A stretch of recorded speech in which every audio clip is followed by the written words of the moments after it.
Hello बच्चों, let's read the question and question says that intercalary meristems.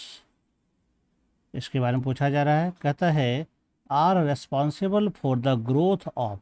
कहता है ये किसका ग्रोथ कराता है। चार ऑप्शन दिया गया है, तो चलिए देखते हैं इसका की कॉन्सेप्ट में।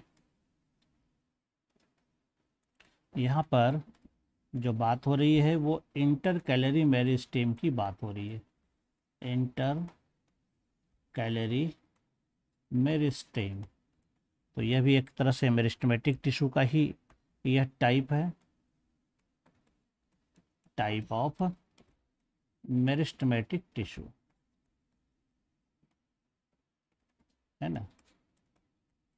एक्चुअल में ये जो पाया जाता है इसका जो पोजीशन होता है यह होता है at the base of node, है ना।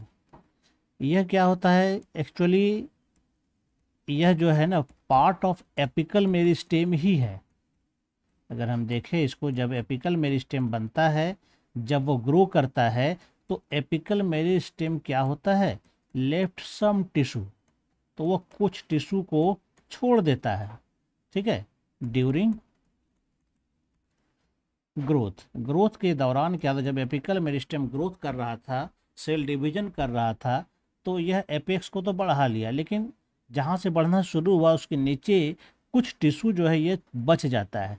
यही टिश्यू जो है इंटर कैलोरी मेरिस्टेम बनाता है ना। यही क्या बनाएगा, इंटर कैलोरी मेरिस्टेम बनाता है। तो चूंकि यह नोड के बेस पर पाया जाता है, इसलिए इसका जो मेन फंक्शन हो जाता है, इसका जो मेन काम हो जाएगा, तो यह डिवीजन करेगा और ये लेंथ बढ़ाता है इंटरनोड का, लेंथ ऑफ इंटरनोड। क्योंकि यह नोड के बेस पर पाया जाता है, तो बेस नोड पर से क्या होता है, लीफ भी ऑरिजिन होता है, तो यह क्या करेगा, लीफ के भी ग्रोथ में हेल्प करेगा, है ना। यह जो है लीफ फॉर्मेशन में भी हेल्प करता है। तो ये हमारा राइट आंसर होगा। ये जो पूछ रहा था क्या चीज़ के लिए रेस्पॉन्सिबल होता है, तो रूट के लिए रेस्पॉन्सिबल नहीं है, लेकिन रूट के एपेक्स पर पाया जाता है, तो ये उसका ग्रोथ करा सकता है ना।